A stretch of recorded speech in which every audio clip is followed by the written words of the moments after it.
अस्सलाम वालेकुम अख्तर साहब, कैसे हैं आप?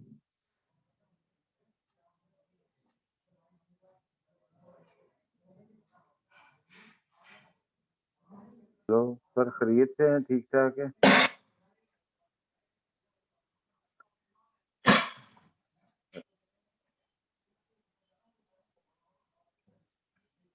हेलो।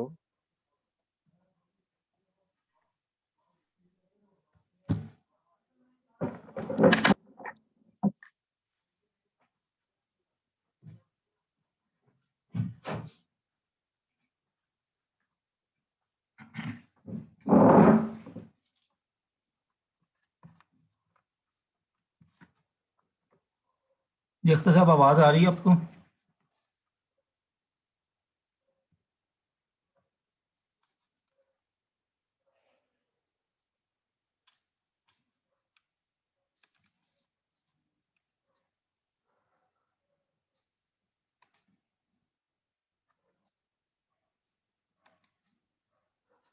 अख्तर साहब, आवाज़ आ रही है आपको?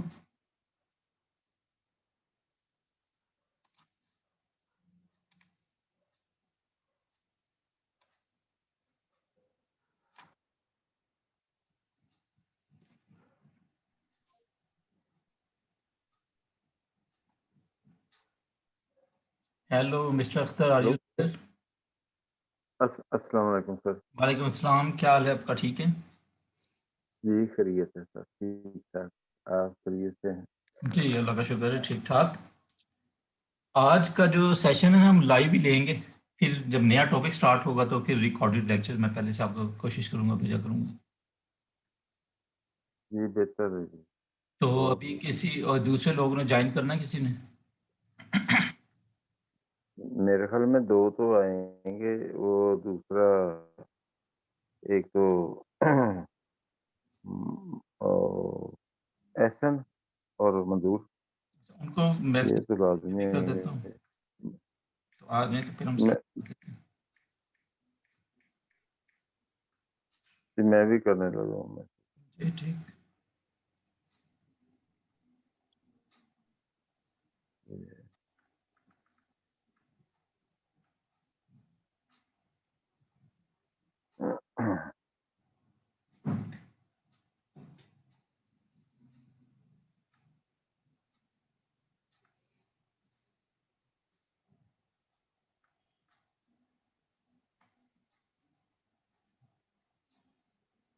और कैसी चल रही हैं आपकी क्लासेस? ठीक चल रही हैं?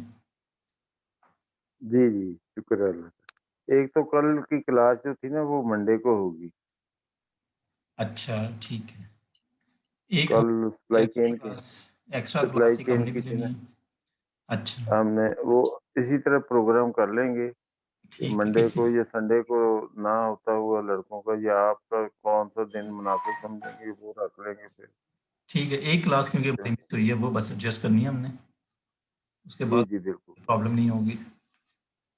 जी जी। तो मिड टर्म की कोई डेट तो नहीं मिली आप लोगों को? अभी तक तो नहीं मिली ना सब्जेक्ट ही है, ना। क्विज ठीक हुआ था आपका? फिर गुजारा चल गया था। सर ये 2.75 मिनट पहले उसने एक्सेप्ट करना जो था ना बंद कर दिया अच्छा, था आंसर लेने। तो मेरे 3 सवाल सवाल मिस हो गए थे। चलिए कोई बात तो नहीं, मैं कोशिश करूंगा एक आध क्विज जो है ना एक्स्ट्रा लूँ ताकि फिर वो कंपनसेट हो जाएगा। अगर एक आध क्विज आपका नहीं भी अच्छा होगा तो जी जी कंपनसेटेड। जी बेहतर। ओवरऑल वैसे मज़ेदार था, क्विज बहुत अच्छा था। क्विज एक दो क्विज अच्छा। इसमें से होंगे और कुछ असाइनमेंट्स मैं आपको दूंगा। हो सकता है एक असाइनमेंट आपको इसी वीक में मैं दे दूं। जी बेहतर है, बहुत बेहतर। तो वो दोनों ने कहा, एक तो मर्दान जा रहा है, यूसुफ अच्छा, मंजूर। अच्छा। तो दूसरा ने भी लिखा है कि मैं क्लास अटेंड नहीं कर सकता। तो पर वो भी उसका भी घर असल में इस्लामाबाद से वो रहता है ना, मुल्तान साइड की तरफ। वो भी शायद उसका भी मैसेज आया है। चलिए एक देख सवाल। लेंगे बाद में लेक्चर। हमारी मुझे एक क्लियर नहीं हुई चीज़, इस क्लास में स्टूडेंट्स कम क्यों हैं इतने? तो लड़कों ने ऑप्ट किया था मेरे ख्याल में, बाद में फिर उन्होंने इसको रिलीफ ले लिया या आगे चीज करवा दी है मेरा ख्याल में।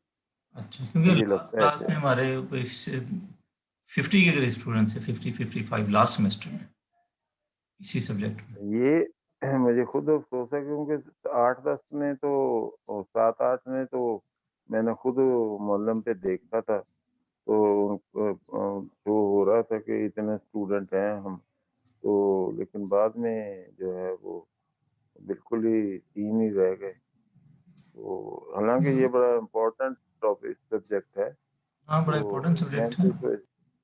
इसको मैंने इस वजह से रखा कि ये इस वक़्त साथ बोलता है सप्लाई चेन के साथ, इस जी, वजह से मैंने फिर सही। जी। अ, एहसन बिलाल का सलाम है। चलें, वालेकुम अस्सलाम। जी, ओके, थोड़ा-सा मैं 10-15 मिनट में रीकैप कर देता हूँ जो लास्ट क्लास में हमने डिस्कस किया था। उसमें से जी, कोई क्वेश्चन हो तो आप क्वेश्चन कर लें, उसके बाद फिर हम आगे स्टार्ट कर देंगे। आज इस टॉपिक को फाइनल करेंगे और फिर नेक्स्ट क्लास से हम नेक्स्ट टॉपिक जो भी होगा वो हम स्टार्ट करेंगे। एक टॉपिक मैंने लेक्चर आपको देना है, उसमें हम जनरल जो इम्पोर्टेंट ह्यूमन रिसोर्स फंक्शंस हैं ना, उसको हम डिस्कस जी, करेंगे जी, इन द नेक्स्ट क्लास। उसमें जो-जो इम्पोर्टेंट फंक्शंस होंगे उसमें उसको फिर हम थोड़ा-सा डिटेल में डिस्कस करेंगे एज़ वी सही, discussing the human resource planning in detail. Right.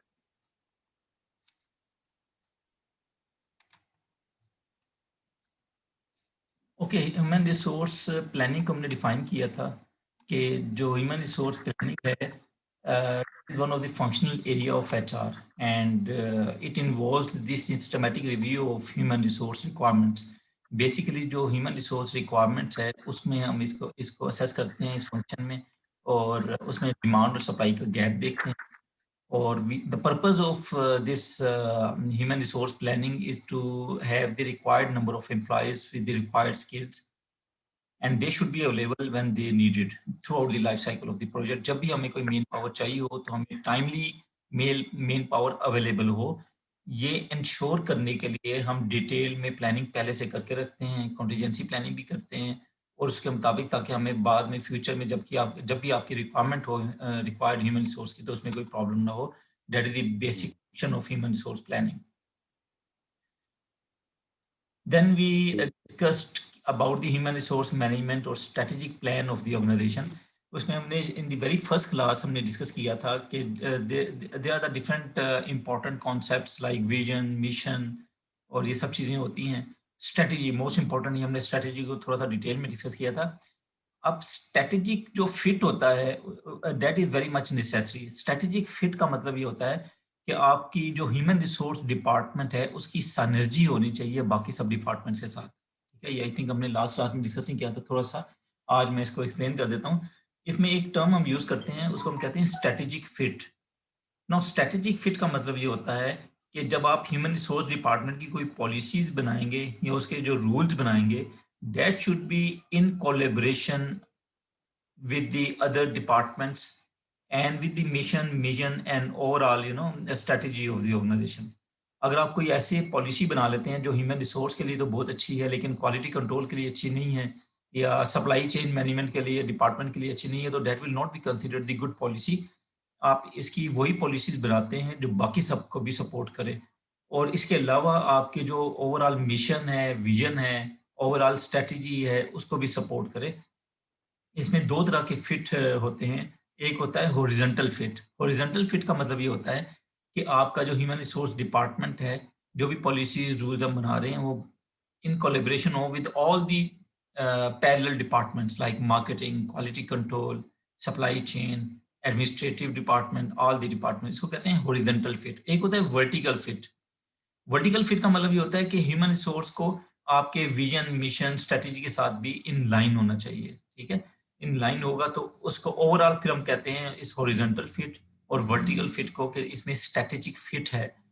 तो that is the link between the human resource management and the strategic plan of an organisation. तो ये जो भी आपके स्ट्रेटेजिक मैनेजर्स होते हैं या जो आपकी टॉप मैनेजमेंट होती है, they are always interested in that link that is between the human resource management and strategic plan of the organization. Then इसको systematic review of the human resource requirements for the projects to ensure the number of employees matches the required skills, इसको हमने discuss किया था। Strategic planning का भी मैंने link आपको बताया, what is the link with the human resource management. Basically दो इंपॉर्टेंट कंपोनेंट्स जो हमने लास्ट टाइम डिस्कस किए थे कि रिक्वायरमेंट्स है और दूसरी अवेलेबिलिटी है। एक तो हमारी रिक्वायरमेंट होती है कि हमें किस टाइम पे कितनी ह्यूमन रिसोर्स और किस स्किल की ह्यूमन रिसोर्स रिक्वायर्ड होगी। The second thing is availability के वेदर वो जो हमें रिक्वायर्ड है ह्यूमन रिसोर्स वो मार्केट में अवेलेबल है कि नहीं है, ठीक है, उसकी सप्लाई की क्या पोजीशन है मार्केट में, whether there is a surplus है या शॉर्टेज है। क्योंकि whenever there is a surplus तो हम डिफरेंट हमारी स्ट्रेटेजी होती है, और अगर शॉर्टेज है मार्केट में तो उसकी डिफरेंट स्ट्रेटेजी होती है। इसको भी we have already discussed.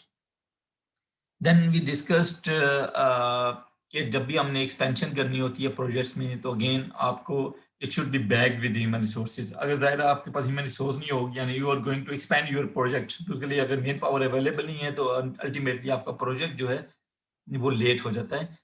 So it actually facilitates all the functions, operations of, and all the functions of the project. It scopes for advancement. Again, ये आपको provide करता है, एक base provide करता है for the advancement and development of the employees कि कौन से ऐसे employees हैं जिनको ट्रेनिंग की जरूरत होगी, फ्यूचर में डेवलपमेंट की जरूरत होगी, कौन से employees हैं जिनकी फ्यूचर में हमने ट्रांसफर करनी है, किनको प्रमोट करना है, किनको डीमोट करना है। इसको सेपरेटली अभी एक टॉपिक आएगा उसमें फर्दर इसको डिटेल में भी डिस्कस करेंगे। But all these are the different merits and the benefits of human resource planning function. Systematic forecasting of the manpower needs, इसमें अगेन हम फोरकास्ट करते हैं क्या what is the manpower requirement. Then इसका another aspect जो है human resource planning का, it helps in the performance management. Performance को मॉनिटर करने के लिए और उसको कंट्रोल करने के लिए ह्यूमन रिसोर्स प्लानिंग स्टेज पे ही हम अपनी स्ट्रेटेजी बनाते हैं। That plays a very important role as far as the performance management is concerned. फिर ग्रोथ के लिए, ट्रेनिंग डेवलपमेंट के लिए, लोगों के करियर के लिए, उनको मैनेज करने के लिए this planning stage is very important. Management development के लिए that is again future succession requirements, who will replace home, किसको हमने रिप्लेस करना है, ट्रांसफर करनी है, डिमोट करना है, all that is a part of the management development.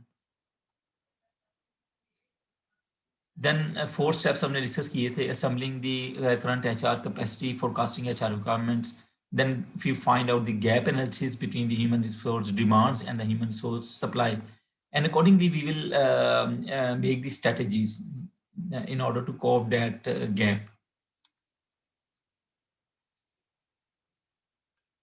Then determining the workload inputs based on the corporate goals and objectives, जो आपके strategic goals होते हैं उनको cope करने के लिए what workload will be required and what human resource will be required, इसको हम देखते हैं।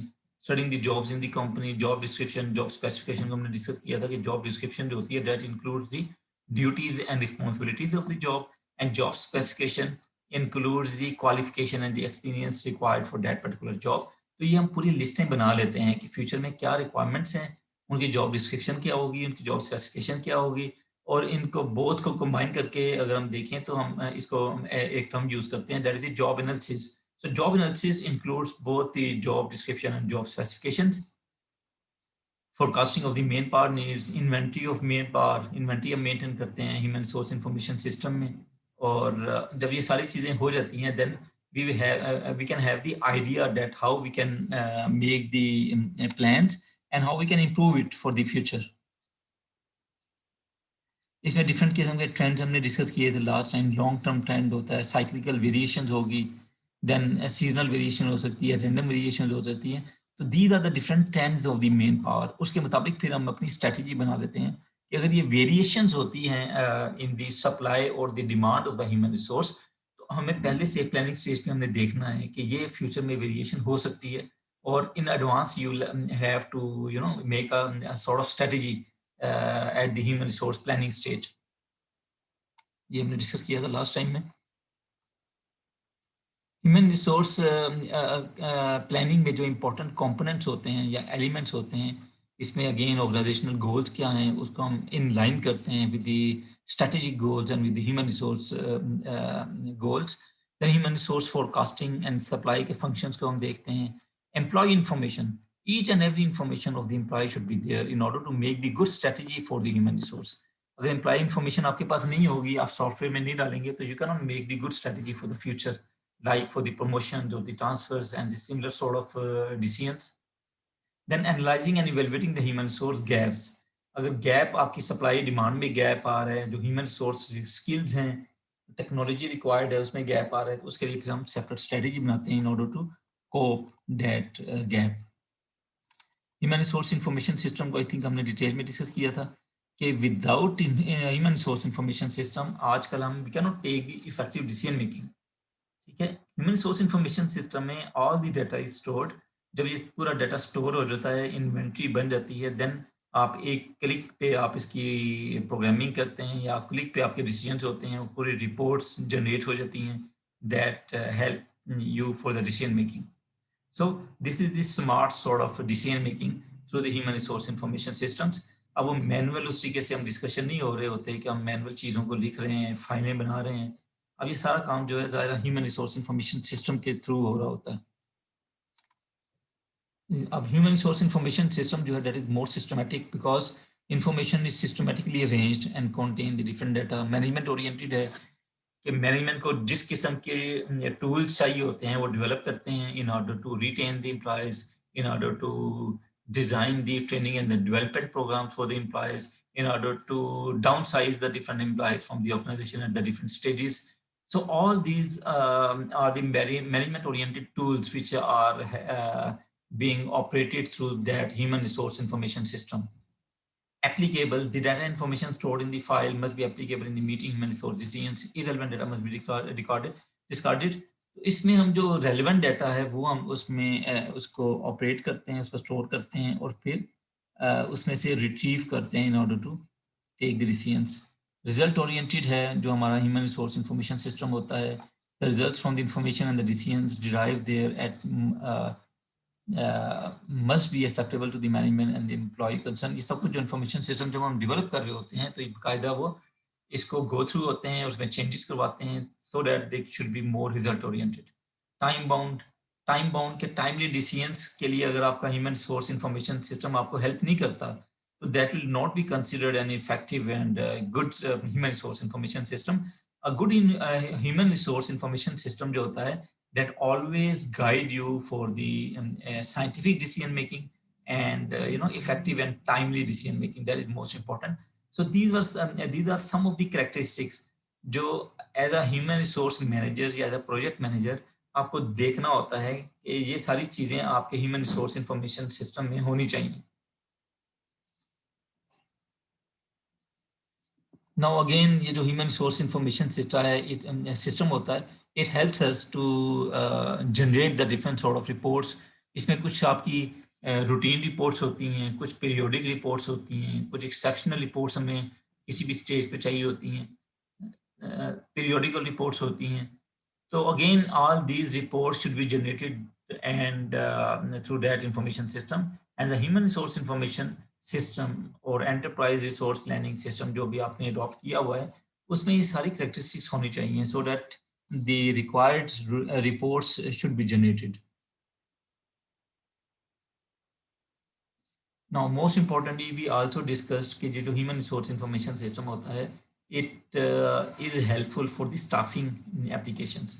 इसके हमने डिस्कस किया था कि जिस तरह अभी कोई जॉब आती है, अब ऑनलाइन अगर आपने कोई सॉफ्टवेयर बनाया हुआ है, ऑनलाइन अप्लाई करते हैं तो वो ऑटोमेटिकली जो एप्लीकेशंस हैं किसी सिस्टम में स्टोर हो जाती हैं, ऑटोमेटिकली वो उसका ट्रैक हो जाता है और आपको बहुत ज़्यादा काम नहीं करना पड़ता. अगर मैनुअली यही काम करें तो आपको 5-6 महीने रिक्वायर्ड होते हैं एप्लीकेशंस को उसमें कॉस्ट डालने के लिए, इसको प्रोसेस करने के लिए.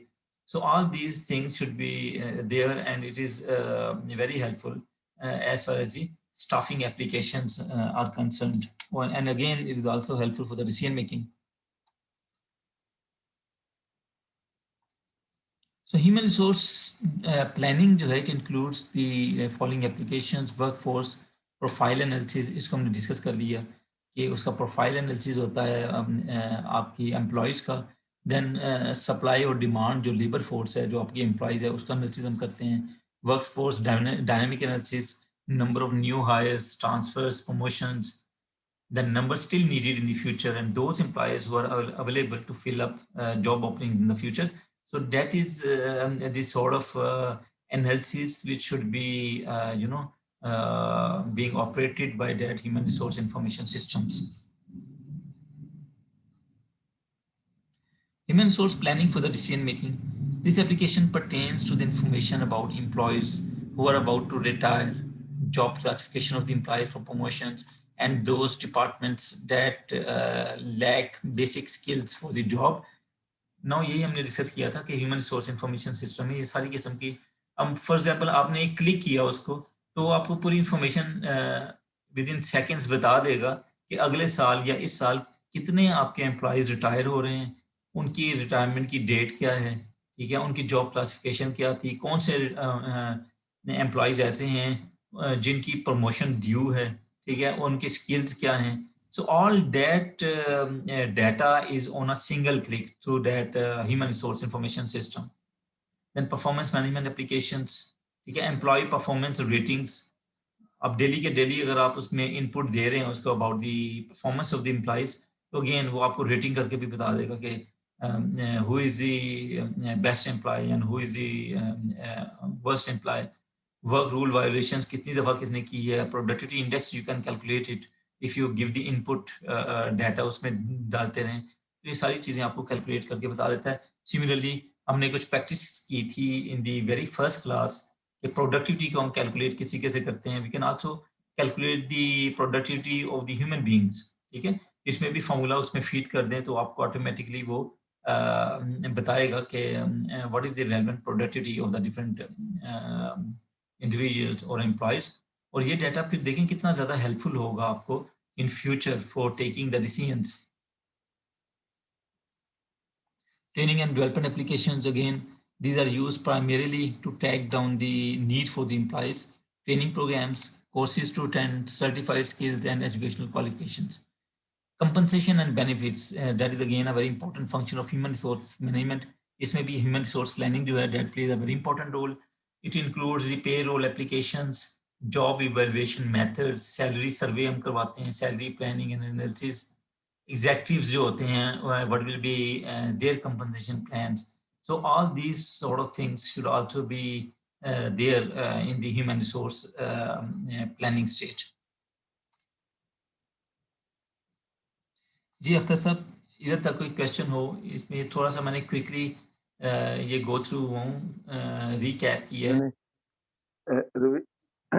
जी जी रिवीजन हो गई जी, थोड़ा सा मैंने इसको रिवाइज कर दिया. जी जी जी जी.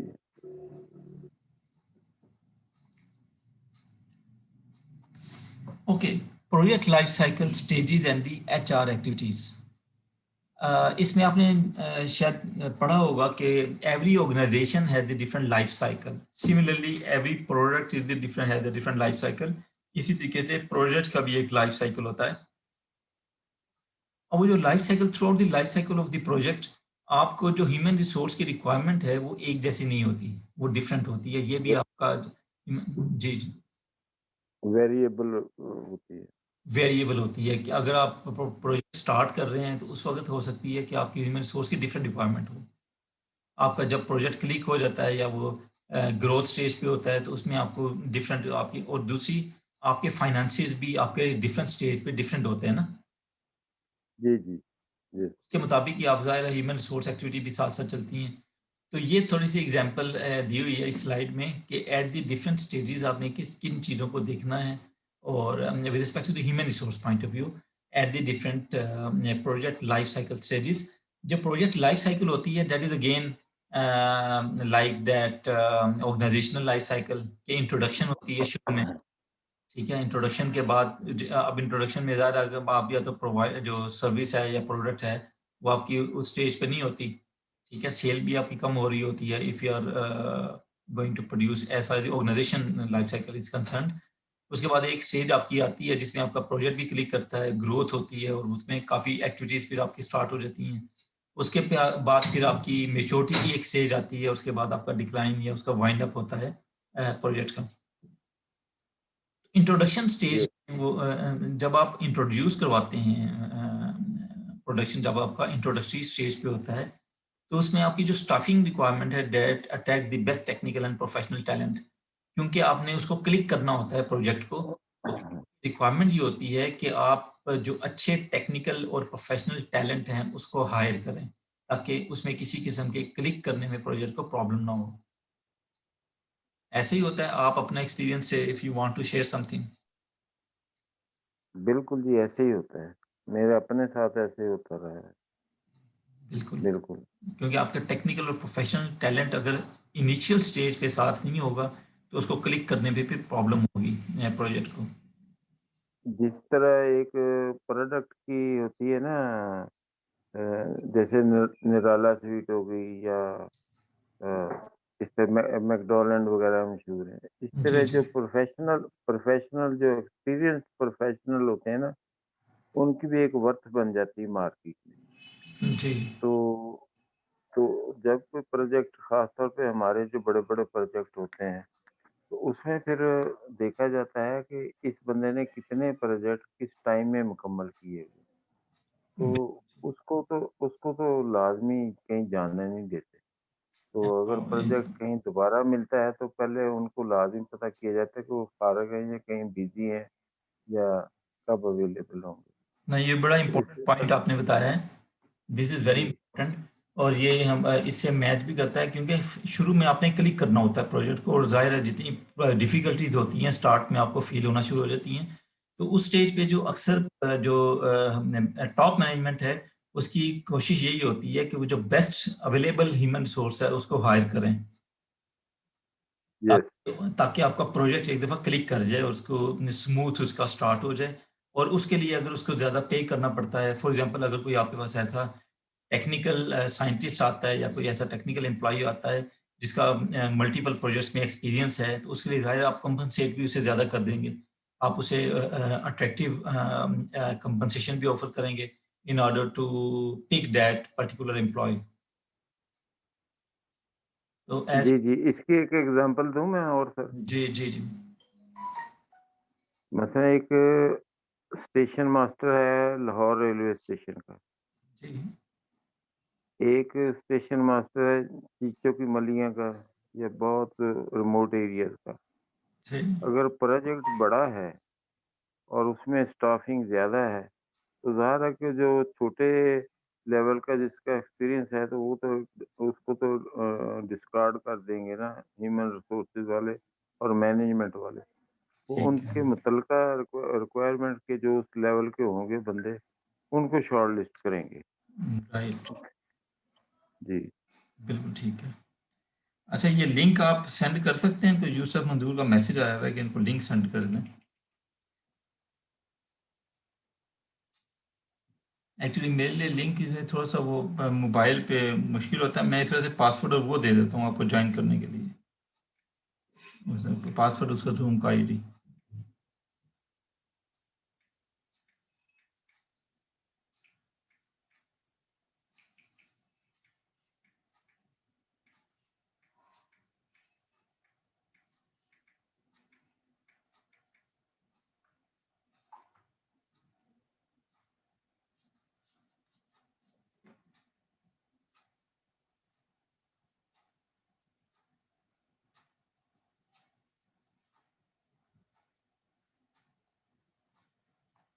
तो कंपन as far as the compensation is concerned, हम डिस्कस कर रहे थे कि वो मार्केट से अट्रैक्टिव रेट आप ऑफ़र करके तो उनको अट्रैक्ट करते हैं, जो अच्छे टेक्निकल और प्रोफेशनल जो टैलेंट होता है। और इस स्टेज पे, इंट्रोडक्शन स्टेज पे, we are going to define the future skill requirements and begin establishing the career leaders. इस स्टेज पे हम उनका कैरियर प्लानिंग भी स्टार्ट कर देते हैं, और ट्रेनिंग एंड डेवलपमेंट रिक्वायरमेंट्स, क्योंकि नेक्स्ट स्टेज आपकी ग्रोथ की अगर स्टेज आती है तो उसके लिए बड़ा इंपॉर्टेंट होता है कि जो रिक्वायर्ड स्किल्स हैं और जो ट्रेनिंग है उनको आप प्रोवाइड करते हैं in order to smoothly helping the project towards leading the growth stage of the project. Then labor employee relations, set basic employee relations, philosophy of organization. Now ये बड़ी इंपॉर्टेंट स्टेज होती है introduction की। इसी stage पे अगर आप एक अच्छी एम्प्लॉय और एम्प्लॉयर रिलेशनशिप डेवलप कर लेते हैं शुरू के स्टेज पे, तो वो फिर ज़ाहिर है वही वाली रिलेशनशिप आपकी एंड तक चलती है, और वो that will helpful for the health of the project in future. Second जो स्टेज होती है आपके प्रोजेक्ट लाइफ साइकिल में, that is the growth stage. Growth stage में जो स्टाफिंग रिक्वायरमेंट होती है, we recruit educate number and mix of the qualified workers, plan management succession. Management succession का मतलब ये होता है कि who will replace whom in future, किन लोगों को हम रिप्लेस करेंगे, किन लोगों की ट्रांसफर करनी है. अगर कोई परफॉर्म सही नहीं कर रहा तो we can also plan for the demotion and manage rapid internal labour market movements.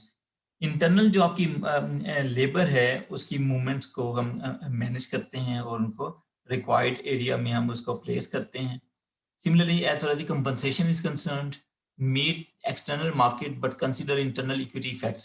इसमें जो इंटरनल इक्विटी इफेक्ट है दैट इज वेरी इंपॉर्टेंट. इसमें दो तरह की इक्विटी होती है. इक्विटी का मतलब बराबरी. इसमें एक होती है इंटरनल इक्विटी और इसमें एक होती है एक्सटर्नल इक्विटी. जिस तरह इंट्रोडक्शन स्टेज पे हमने डिस्कस किया था कि हम अट्रैक्टिव ऑफर देते हैं अपने एम्प्लॉइज को टू अट्रैक्ट द एम्प्लॉइज. ना होता ये है कि आपका एम्प्लॉय जो है अगर बाहर वाले सिमिलर ऑर्गेनाइजेशन के साथ आपको कंपेयर कर रहे हैं, वो कहते हैं जी आप इतनी अच्छी ऑफर नहीं कर रहा है ये प्रोजेक्ट, लेकिन दूसरे प्रोजेक्ट में इसी लेवल पे लोग उसे ज्यादा ऑफर कर रहे हैं किसी और एम्प्लॉय को, तो उसमें फिर एक्सटर्नल इक्विटी नहीं होती. यानी आई मीन कि in the external equity the employees are going to compare themselves with the employees outside the organization in the competitors organizations or some other similar organizations. एक होती है इंटरनल इक्विटी. इंटरनल इक्विटी का मतलब ये होता है कि एम्प्लॉइज अपने आप को कंपेयर करते हैं अपने ही प्रोजेक्ट के एम्प्लॉइज के साथ. यानी आप अगर एक डिपार्टमेंट में काम कर रहे हैं, अगर दूसरा एम्प्लॉय दूसरे किसी डिपार्टमेंट में काम कर रहा है और अगर बहुत ज़्यादा डिफरेंस हो तो उसमें भी इक्विटी नहीं होगी अगर सिमिलर सॉर्ट ऑफ काम वो कर रहे हैं. तो इंटरनल इक्विटी का मतलब ये होता है कि वो अपने जो employees with in the same project है आपस में भी एक दूसरे को कंपेयर करते हैं. तो ये जो ग्रोथ स्टेज होती है वो कहता है कि इस स्टेज में we should consider that internal equity, इसको हमें प्रायोरिटी देनी चाहिए और इंटरनल इक्विटी मेंटेन करनी चाहिए. और ये वो स्टेज होती है जिसमें हम इस्टेब्लिश करते हैं formal compensation structure for the employees. Similarly, as far as the training and development is concerned, mold effective management team through the management development and organizational development. इसमें हम मैनेजमेंट टीम्स डेवलप करते हैं. Training and development programme जो हमने introduction stage पे forecast कर लिए थे या उनको गेस कर लिया था, इस स्टेज पे अब आके उसको इम्प्लीमेंट करते हैं in order to develop the employees. Labour employee relation, maintain the labour peace, employee motivation, morale उनका बढ़ाने की कोशिश करते हैं, मोटिवेशनल टेक्निक्स यूज करते हैं ताकि वो in order to motivate the employees towards achieving the desired objectives of the project और ऑर्गेनाइजेशन. और थर्ड जो स्टेज है that is the maturity stage. Maturity stage में again as far as the staffing is concerned, the project managers or the human resource managers encourage sufficient turnover to minimize layoffs and provide new openings. अब क्योंकि maturity हो जाती है stage की तो उसमें आपकी ज़ाहिर है उसके प्रॉफिट भी कम होना शुरू हो जाते हैं, तो इसमें हम टर्नओवर की तरफ जाने की कोशिश करते हैं और ले ऑफ्स की तरफ भी बाद वक्त जाने की कोशिश करते हैं. न्यू एम्प्लॉयज़ को हम ऑफर कर सकते हैं in order to diversify the different thing, encourage mobility as organization shift jobs around. तो इसमें मोबिलिटी की तरफ हम जाते हैं, लोगों को शिफ्ट ओवर भी करते हैं विद इन द डिपार्टमेंट्स या we may also shift to some other projects. ये स्टाफिंग की जो स्टेज है, ये कुछ चीज़ें जो हम कंसीडर करते हैं at the maturity stage. Maturity stage में अगेन कि आप कंपनसेशन को कंट्रोल करते हैं, बहुत ज़्यादा अट्रैक्टिव ऑफर नहीं कर रहे होते क्योंकि आपका प्रोजेक्ट या organisation already at maturity stage पे है, उसकी इनकम बहुत ज़्यादा उस तरह नहीं हो रही होती जिस आपकी ग्रोथ स्टेज पे हो रही होती है. ट्रेनिंग में भी maintain flexibility and skills of an ageing workforce. उसमें जो आप ट्रेनिंग ऑलरेडी दे चुके हैं उसी को मेंटेन करते हैं और control labour cost and maintain the labour peace, improve productivity को इम्प्रूव करने की कोशिश करते हैं by keeping the different inputs cost and और लेबर कॉस्ट को हम कंट्रोल करने की कोशिश करते हैं. तो these are some of the features which are commonly characterized at this maturity stage of the project life cycle. इसमें जो लास्ट स्टेज आती है that is the decline stage, क्या जिसमें आपका प्रोजेक्ट डिक्लाइन हो गया या ऑर्गेनाइजेशन वाइज अगर हम डिस्कस करें तो डिक्लाइन स्टेज हो जाती है. डिक्लाइन अगर स्टेज होती है तो we plan and implement the workforce reductions and reallocation downsizing की तरफ चले जाते हैं, आउट प्लेसमेंट में अकर ड्यूरिंग दिस स्टेज। तो हम लोगों को शिफ्ट ओवर अगेन करते हैं, डाउन साइजिंग की तरफ चले जाते हैं, रीएलोकेशंस की तरफ चले जाते हैं, ताकि हम थोड़ा सा दोबारा इसको लिवरेज कर सकें towards the growth of the project, ताकि वो ग्रोथ की तरफ दोबारा चले जाए। इम्प्लीमेंट टाइटर कॉस्ट कंट्रोल, अगेन क्योंकि डिक्लाइन हो रहा है तो इसमें हम कॉस्ट को कंट्रोल करने की कोशिश करते हैं। Implement retraining and career consulting services, उनको रिट्रेन करते हैं, और क्योंकि we want to do something different so that decline stage से आपका प्रोजेक्ट निकले। इम्प्रूव द प्रोडक्टिविटी को हम इम्प्रूव करने की कोशिश करते हैं। फ्लेक्सिबिलिटी दे देते हैं, work rules, negotiable job security and employment adjustment policies उनको दे देते हैं। हमने गोल्डन हैंडशेक कुछ को दे देते हैं in order to control the cost of the project.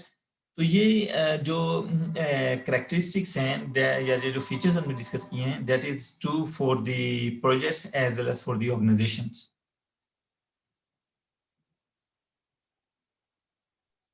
Right. जी अख्तर, ये क्लियर हुआ आपको जो प्रोजेक्ट लाइफ साइकिल की स्टडीज हैं, उसकी जो फीचर्स हैं? Yes sir.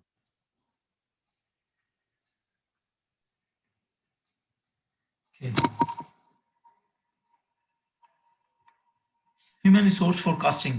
Human resource forecasting attempts to determine the supply and demand for various types of human resources and to predict areas within organization where there will be labor shortages or surpluses. Now इसको भी हमने discuss किया, मैंने आपको बताया था कि जो ह्यूमन रिसोर्स फोरकास्ट है, दो इंपॉर्टेंट के फीचर्स हैं, that is forecasting the demand and supply of human resources. There are three major steps to the forecasting. The number one is the forecasting the demand for labor. Number two is the determining the labor supply.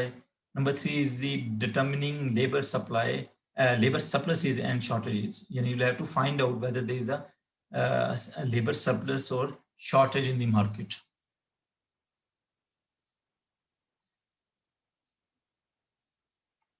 Now, forecasting the human resource requirements, or alternatively, we can also term it as demand analysis. We try to predict the future staffing needs, managerial estimate, judgment, sales projections, vacancy analysis, or projected turnover. These are some of the techniques which can be used by the managers for forecasting. इसमें से कुछ techniques में आपको detail में discuss भी करेंगे हम अभी प्रोसीडिंग स्लाइड्स में। So these are some of the techniques. Again, forecasting HR availability के लिए भी, सप्लाई एनालिसिस के लिए भी हम कुछ टेक्निक्स यूज करते हैं, कुछ टूल्स यूज करते हैं, which is meant as predicting workflow and availabilities. इसमें सक्सेशन प्लानिंग चार्ट्स होते हैं, जिनको हम रिप्लेसमेंट चार्ट्स भी कहते हैं। स्किल इन्वेंटरीज, जिसको हमने पहले भी डिस्कस किया, वो क्रिएट करते हैं HRIS के थ्रू। लेबर मार्केट एनालिसिस होता है, मार्कोविट्स एनालिसिस, इसको ट्रांजिशन मैट्रिक्स भी कहते हैं। ये भी अभी मैं स्लाइड्स में डिस्कस करेंगे हम मेथड को। इसी तरीके से personal ratios. So these are some of the, ये जो हमने टूल्स पढ़े हैं, ये कुछ मेथड्स होते हैं which helps us for the human source forecasting.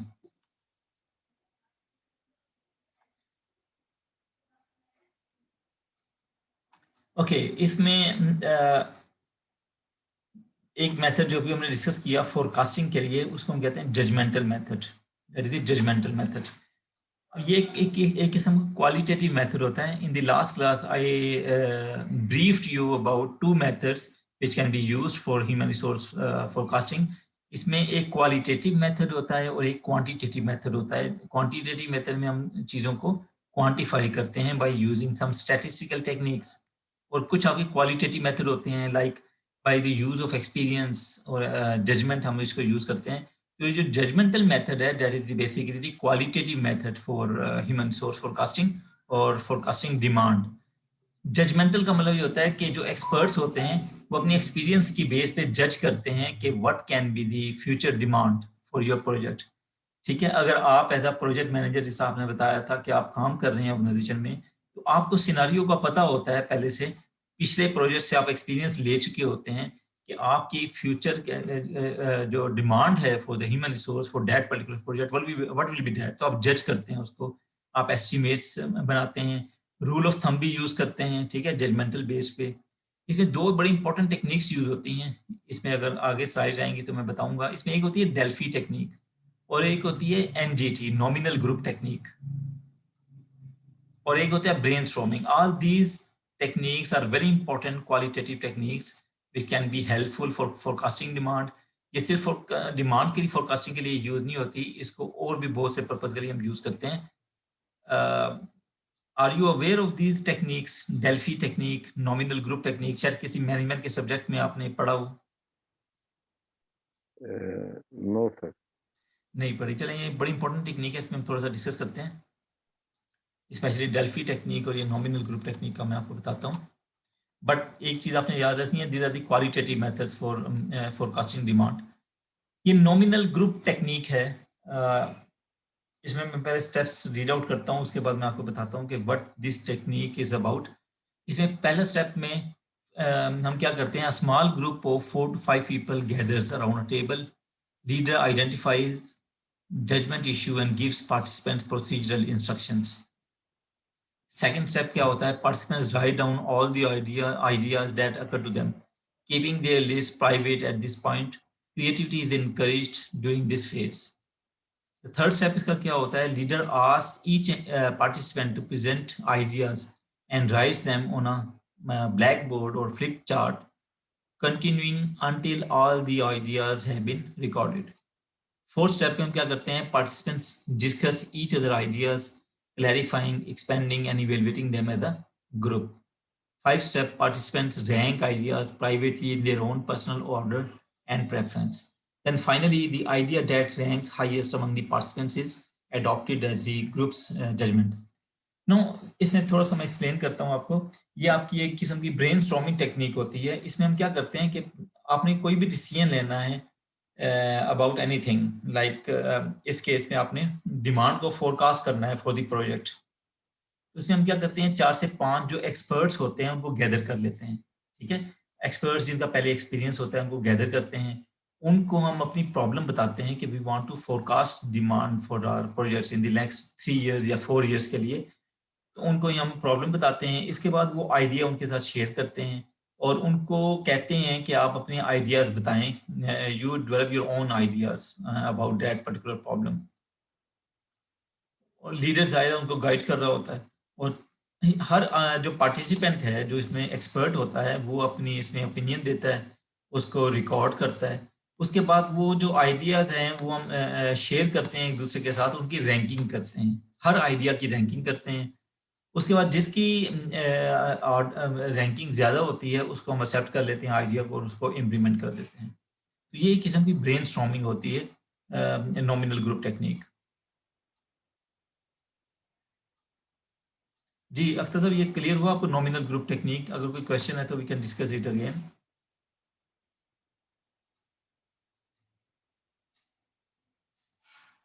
Sir ये क्लियर है। ये क्लियर है, ओके। जी जिस हम एक्सपर्ट ओपिनियन होती है ना, ऑर्गेनाइजेशन में भी लेते हैं प्रोजेक्ट्स, ये भी उसी तरह की एक होती है। जी हम जी जी करके तो कोई एक डिसीजन ले लेते हैं। नेक्स्ट जो जी टेक्निक दैट इज दी, उसको हम कहते हैं डेल्फी टेक्निक। इसमें भी बहुत ज़्यादा डिफरेंस नहीं होता, ये भी उसी तरीके से होती है जिस तरीके से नॉमिनल ग्रुप टेक्निक होती है, लेकिन इसमें थोड़ा सा डिफरेंस ये होता है कि आपको एक दूसरे के आइडियाज का पता नहीं होता। जो जो सजेशन डिफरेंट लोग दे रहे होते हैं ना, उसको हम सीक्रेट रखते हैं, कॉन्फिडेंशियल रखते हैं, और उसके बाद फिर जो लीडर होता है उन सब आइडियाज को इवेलुएट करवाता है, रैंकिंग भी करवा सकता है, उसके बाद फाइनल डिसीजन ले लेता है। Let me discuss the different steps which can be involve in the Delphi technique. Leader identifies judgement issues and develops the questionnaire. Questionnaire भी बना सकता है या उसको वैसे भी फ्लोट कर सकता है। Prospective participants are identified and asked to cooperate. Leaders send questionnaires to willing participants who record their judgments and recommendations and return the questionnaire. Now, जो थर्ड स्टेप है ये थोड़ा सा डिफ्रेंशिएट करता है from the nominal group technique. उसमें हमने क्या किया था कि एक ही हॉल में सबको इकट्ठा कर लिया था और उसमें डिस्कशन स्टार्ट कर दी थी और एक दूसरे के आइडिया सबको पता था। इसमें ऐसा नहीं होता। डेल्फी टेक्निक में हम क्या करते हैं, वो जो इश्यू होता है या जो क्वेश्चन हमने बनाया होता है वो सबको हम मेल के थ्रू भिजवा देते हैं, ईमेल के थ्रू भिजवा देते हैं, ठीक है। इसमें थोड़ा सा कॉन्फिडेंशियल रखते हैं एक दूसरे के आइडियाज को। उसके बाद उनसे सबसे आइडियाज ले लेते हैं अपने पास, and the leaders compile summaries and reproduces the participants' responses. Leader sends the compiled list of judgment to all the participants. Participants comment on each other ideas and propose a final judgment. Leader looks for the consensus. Leader accepts consensus judgment as group's choice. तो ये सिर्फ इसमें जो different है, वैसे तो वही उसी किस्म के स्टेप्स इन्वॉल्व हो रहे हैं, लेकिन थोड़ा सा डिफरेंस ये होता है कि इसमें हम उनको मेल करते हैं, वो एक जगह पे गैदर नहीं होते, जितने भी पार्टिसिपेंट्स होते हैं, जो एक्सपर्ट्स होते हैं, उनको हम मेल करते हैं, मेल के थ्रू उनसे आइडियाज लेकर आते हैं, उसके बाद लीडर उनको डिस्कस करता है और फिर दोबारा उनको मेल कर देता है उनकी रैंकिंग के लिए, और फाइनली इस तरह की कोरेस्पॉन्डेंस के बाद फाइनली एक कंसेंसस के साथ जो है वो एक डिसीजन ले लेता है। तो इस पॉइंट ऑफ व्यू से ऑलमोस्ट ये सिमिलर हैं टेक्निक्स, लेकिन थोड़ा सा डिफरेंस है जो मैंने आपको बताया है in between the Delphi technique and the nominal group technique. Correct.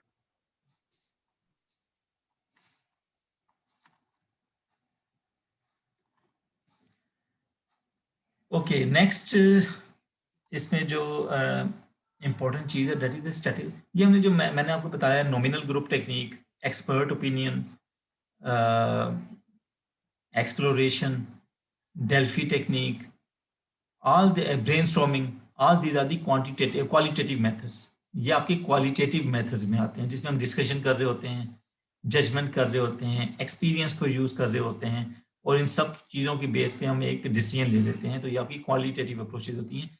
अभी जो हम डिस्कस करने जा रहे हैं फर्दर, जो इसकी टेक्निक्स होती हैं डिमांड फोरकास्टिंग की, वो आपकी हैं क्वांटिटेटिव अप्रोचेस, जिसमें हम क्वांटिफाई करते हैं, स्टैटिस्टिक्स को यूज़ करते हैं, मैथमेटिकल मॉडल्स को यूज़ करते हैं in order to take the certain decisions. तो जो इम्पोर्टेंट जो कुछ स्टैटिस्टिकल अप्रोचेज होती हैं, उसमें एक ट्रेंड एनालिसिस है, एक रेशियो एनालिसिस है, और एक रिग्रेशन एनालिसिस है। Regression analysis is very important, specially for you people जो रिसर्च कर रहे होते हैं, मास्टर्स पीएचडी के लिए तो बहुत ही ज़्यादा इंपॉर्टेंट है। बट फ्रॉम द थीसिस और रिसर्च के पॉइंट ऑफ व्यू से, लेकिन इसको हम मैनेजमेंट की डिफरेंट डिसीजन मेकिंग में भी यूज़ कर रहे होते हैं। जो आपकी रिग्रेशनल एनालिसिस टेक्निक्स होती हैं, उसके लिए भी हम यूज़ करते हैं। इसको हम थोड़ा सा फर्दर देखते हैं इन डिटेल कि what all of these techniques about.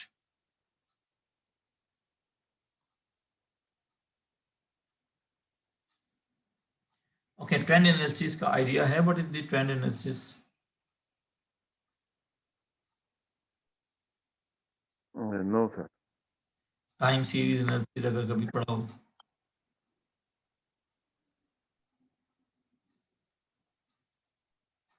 जो ट्रेंड एनालिसिस जो है, वैसे जो मैं अपने एक्सपीरियंस के मुताबिक ही बता सकता हूँ। जी जी बताएं। ट्रेंड एनालिसिस में जो मेन चीज़ आती है कि वो आया कि ये एप्लीकेंट जो है, इसका ट्रेंड टूवर्ड्स हिज जॉब किस किस्म का है, उसको जैसे वो इंटरेस्ट और जैसे वो क्वालिफाई करता है, कुछ उसमें वो टेक्निकल सवालात भी दिए जा सकते हैं, उनको एनालाइज किया जाता है, तो वो मतलब ट्रेंड एनालिसिस नहीं कहलाएगा। इसमें मैं थोड़ा सा आपको बताता हूँ। ट्रेंड एनालिसिस का मतलब ये होता है कि फ्यूचर में जो पास्ट का डाटा होता है, उसकी बेस में हम फ्यूचर की प्रोजेक्शन कर रहे होते हैं। ठीक है, लाइक आपने किसी पुराने प्रोजेक्ट में काम किया, आपको थोड़ा सा एक्सपीरियंस हो गया कि क्या ह्यूमन रिसोर्स की रिक्वायरमेंट हो सकती है डिफरेंट स्टेजेस पे, आपको एक्सपीरियंस हो गया ना, उसकी बेस हम जी फ्यूचर जी। के लिए देखते हैं कि फ्यूचर में आपको क्या डिमांड रिक्वायरमेंट होती है। इसको कहते हैं ट्रेंड, यानी पास के एक्सपीरियंस को या पास के डाटा को हम फ्यूचर के लिए एक्सटेंड कर देते हैं। उस टेक्निक को हम कहते हैं ट्रेंड एनालिसिस, और ये स्टैटिस्टिक्स में बहुत ज़्यादा यूज़ होती है। लाइक ये आप एग्जांपल दे रहे हैं कि 2000 में आपकी इतनी सेल्स थी और इतने एम्प्लॉइज़ थे, ठीक है? 2000 में इतनी सेल एम्प्लॉइज़ हैं, 2002 में, अब ये ट्रेंड आपको पता चल गया कि क्या ट्रेंड है। अब ज़ाहिर है 2004 में आपको अंदाज़ा हो जाएगा कि आपको कितनी, अगर सेल कितनी होगी तो आपको कितने एम्प्लॉइज़ रिक्वायर्ड होंगे। ठीक है ना? तो ये आपको थोड़ा-सा आइडिया करेक्ट। मिल जाता है on the basis of the past experience, past data की बेस जी आपको थोड़ा-सा ये हम जी। एनालिसिस जो है that is a very vast topic है, जो मैंने आपको बताया ना, ट्रेंड एनालिसिस, रिग्रेशन एनालिसिस। लेकिन थोड़ा-सा मैंने बस आपको आइडिया देना है कि how we can make the judgements on the basis of quantitative data. अब ये क्वांटिटेटिव डाटा हमारे पास होता है पास्ट प्रोजेक्ट्स का, उसकी बेस पे हम फ्यूचर को ग्राफ बना के या कोई सॉफ्टवेयर यूज़ करके फ्यूचर पे उसको एक्सटेंड कर देते हैं। यानी इसमें प्रोडक्ट के लिए ट्रेंड एनालिसिस के इतने सेल है, इतने एम्प्लॉइज थे, फिर हाँ फलां जी। सन में इतने। जी, जी, जी। आपको अंदाज़ा हो जाएगा कि अगर 2004 में कितनी आपकी एस्टिमेटेड सेल हो सकती है, जी, कितने आपको एम्प्लॉइज़ रिक्वायर्ड होंगे। Right. This is the trend analysis. हाँ, इस किस्म के एनालिसिस को कहते हैं ट्रेंड एनालिसिस। एक आपका होता है ratio analysis. Ratio analysis again one of the quantitative method जो डिमांड फोरकास्टिंग के लिए हम यूज़ करते हैं। इसकी ये भी एक एग्जांपल दी हुई है। एग्जांपल इसमें मैंने डाली है ताकि आपको थोड़ा-सा क्लियर हो जाए कि अगर नंबर ऑफ पेशेंट्स किसी भी हॉस्पिटल में अगर 100 हैं, तो नर्सेज़ आपको रिक्वायर्ड होती हैं 25। यानी जो पेशेंट टू नर्स रेशियो है दैट इज़ 4:1। अब आप अगले साल आपको अगर फ़ील हो रहा है कि आपके पास 300 पेशेंट्स आएँगे, तो यू कैन फाइंड आउट कि आपको नर्सेज़ कितनी चाहिए होंगी। यानी आप फोरकास्ट कर सकेंगे exactly on the basis of this data. ठीक है ना?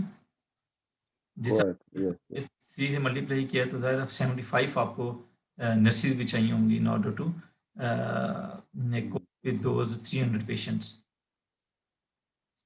सही बात है। तो ये हम रेशियो निकाल लेते हैं किसी भी पॉइंट ऑफ व्यू से और उसको फिर फ्यूचर के लिए यूज़ करते हैं। हुँ, राइट। देन इसमें रिग्रेशन तो आपने पढ़ी होगी, जो स्ट्रेट लाइन इक्वेशन है। ये जी, रिसर्च इक्वेशन उसमें पड़ी है। जी, जी। किसमें? रिसर्च में पढ़ी। रिसर्च रिसर्च में। Regression equation, what is the regression equation? ये पर इस वक़्त तो ज़हन में नहीं है। Okay, y is equal to a plus b x, ये आपकी रिग्रेशन इक्वेशन होती है। y is equal to a plus b x, जिसमें आपकी y जो है डिपेंडेंट वेरिएबल होता है, x आपका इंडिपेंडेंट वेरिएबल होता है, और y equal to y is equal to a plus b x. Plus bx। हम सिंपल रिग्रेशन इक्वेशन भी कहते हैं, उसको हम स्ट्रेट लाइन इक्वेशन भी कहते हैं। हुँ, ये भी स्टैटिस्टिक्स में हम डिटेल में पढ़ते हैं, रिसर्च वगैरह में भी हुँ, पढ़ी होगी। तो इसमें हुँ, y जो है डिपेंडेंट वेरिएबल है, x is the independent variable, और इसमें a और b are the two constants. a और b इसमें 2 कांस्टेंट्स होते हैं।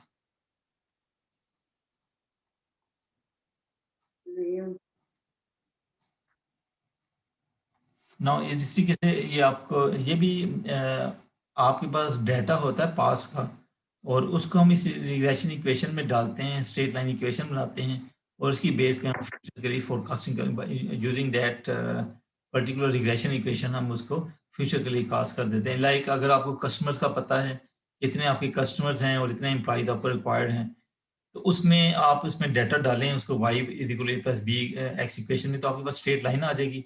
इसी स्ट्रेट लाइन के थ्रू आपको पता चल जाएगा कि फ्यूचर में what number of employees will be required by your project और ऑर्गेनाइजेशन। इसको हम जब ग्राफ में र डालते ठीक है, हैं, राइट। स्ट्रेट लाइन बनती है, इस वजह से इसको स्ट्रेट लाइन इक्वेशन भी हम कहते हैं।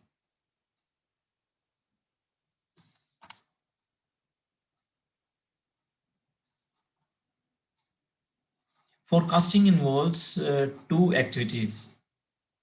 Number one is monitoring current HR programs and personal staffing levels. Number two is investigating future HR needs and concerns. यानी इसमें हम फर्स्ट स्टेप में जो है, जो आपकी HR प्रोग्राम्स हैं उनको मॉनिटर करते हैं, और जो पर्सनल स्टाफिंग लेवल है उसको मॉनिटर करते हैं, और सेकंड स्टेप में we investigate the future HR requirements. Future की आपकी HR की क्या रिक्वायरमेंट्स है। These are the two important steps होते हैं फोरकास्टिंग में। Human resource audit may be again forecast the labor supply, forecast the labor demand. अब इसमें देखिए तीन सिचुएशंस होती हैं, या तो आपकी सप्लाई डिमांड इक्वल होगी, या सप्लाई सरप्लस होगा। अगर आपकी सप्लाई ज़्यादा है और ह्यूमन रिसोर्स की डिमांड कम है, तो देयर विल बी सरप्लस। और अगर सप्लाई कम है, ह्यूमन रिसोर्स डिमांड ज़्यादा है, So that will be the shortage. तो जब whenever there is a surplus, अगर मार्केट में सरप्लस होगा तो या आपके पास अगर सरप्लस है विद इन दी ऑर्गेनाइजेशन, अगर हम ऑर्गेनाइजेशन पॉइंट ऑफ व्यू से या प्रोजेक्ट के पॉइंट ऑफ व्यू से देखें, तो हम अगर सरप्लस है, आपकी रिक्वायरमेंट से ज़्यादा ह्यूमन रिसोर्स है आपके पास, तो you will make the different strategies like lay off करेंगे, आप उनको कंपल्सरी रिटायर भी कर सकते हैं, आप उनको गोल्डन हैंड शेक दे देंगे, ठीक है, जिसे अक्सर गवर्नमेंट्स भी ऑफर करती हैं, डिपार्टमेंट्स भी ऑफर करते हैं, उनकी आप ट्रांसफ़र कर सकते हैं to the different departments, demotion कर सकते हैं, डिमोट करते हैं, लोगों को बहुत ज़्यादा प्रमोट नहीं करेंगे। क्यों? क्योंकि आपकी सरप्लस है, there is a surplus of the human resource in that particular project. इसके ऑपोज़िट अगर शॉर्टेज है, आपको यानी आपकी रिक्वायरमेंट ज़्यादा है और आपके पास लेबर जो है कम है, that is the situation which is termed as shortage of human resource. तो इस केस में we will use the different strategies like recruitment हम करेंगे in order to meet the requirements of the human resource. इन लोगों को train करेंगे, development की ट्रेनिंग एंड डेवलपमेंट देंगे, करियर डेवलपमेंट को we will be careful so that the employees should be retained in the project और वो कहीं छोड़कर चले ना जाएँ। तो ये हमने डिस्कस किया था कि ये जो बैलेंस है सप्लाई एंड डिमांड का, ये ह्यूमन रिसोर्स मैनेजर ने इसको फोरसी करना होता है और whenever there is a surplus और शॉर्टेज, उसको जो है फिर हम अकॉर्डिंगली डिफरेंट स्ट्रैटेजीज़ होती हैं जो भी हम डिस्कस करते हैं, उन स्ट्रैटेजीज़ को फिर हम इम्प्लीमेंट करते हैं according to the situation and according to the requirement. Doctor साहब, एक मुझे दोस्त के साथ वाक़या पेश आया है। जी, जी। वो हमारे पास एचआर मैनेजर एचआर ही था। अच्छा, वो वो बाचा खान यूनिवर्सिटी चला गया। मानसेरा का था रहने वाला, रैश पिंडी का है। तो सही। वहाँ पर ये कोविड आया ना, अब उसको 25% सैलरी मिल रही है। बहुत सही। परेशान था। तो मतलब ये पब्लिक यूनिवर्सिटीज़ में भी जो जब बजटिंग का मामला आता है या इनकम का, फिर स्टाफिंग के साथ वो सैलरीज़ को भी कट लगा के अब 25% बेचारे को मिल रही है सैलरी। ये बिल्कुल तो ठीक कह रहे हैं। अब ये वही सिचुएशन है ना कि सरप्लस हो गया। अब ऑर्गेनाइज क्योंकि कोविड की वजह से ऑल ओवर द वर्ल्ड आपको पता है कि बहुत ज़्यादा प्रॉब्लम आई है और मैन मैन पावर सरप्लस हो गई। मेन पावर सरप्लस हो गई, काम हो नहीं रहा था, ऑर्गेनाइजेशन बंद थी, ठीक है, आपकी उसी के से प्रोडक्शन नहीं हो रही थी, प्रोजेक्ट्स कोई नहीं लग रहे थे, तो ज़ाहिर है वो सरप्लस, हुँ, वो अगर वो नहीं करते अगर हम ऑर्गेनाइजेशन के पॉइंट ऑफ व्यू से करें देखें या प्रोजेक्ट के पॉइंट ऑफ व्यू से देखें तो ज़ाहिर है वो सरप्लस कुछ अर्से तक तो वो बेयर करेंगे, लॉसेज ज़्यादा, कॉस्ट तो आती है, उनको पे तो करना होता है, लेकिन ज़ाहिर है उन्होंने फिर अपनी प्रॉफिटेबिलिटी और सिचुएशन को देखना होता है, फिर वो ले ऑफ की तरफ चले जाते हैं या डीमोशन की तरफ चले जाते हैं या रिडक्शन जो सैलरी कर देते हैं, जिस तरीके से आप अभी बता रहे हैं कि सैलरी को रिड्यूस कर देते हैं। दीज़ आर जी, द जी। चीज़ेज़ which are usually adopted by most of the projects and the organizations। और ये आपने देखा होगा, जैसे आपने एग्जांपल दी है, ये अक्सर ऑल ओवर द वर्ल्ड, ये सिर्फ इधर की प्रॉब्लम नहीं थी। तकरीबन आपने देखा होगा कि बैंकरप्सी हो गई है, बैंकरप्ट हो गई बहुत सी ऑर्गेनाइजेशन, क्योंकि डिमांड ही नहीं उनकी रही, सरप्लस को वो कर नहीं सकते थे। जो आपकी मेन पावर को उन्होंने कुछ अरसा तो बर्दाश्त किया, उसके बाद वो अपने बंदों को सबको फारिग कर दिए। मार्केट्स में सारी सैग हुई हुई है। बहुत जी, मुश्किलात बिल्कुल। बिल्कुल ऑल ऐसे ओवर ही द है। वर्ल्ड। जी, बिल्कुल ऐसे ही है। और अब ये जो दूसरी इसकी वेव आ रही है कोविड, अभी से लोग स्ट्रैटेजीज़ बना रहे हैं कि क्या करेंगे, क्या सिचुएशन होगी।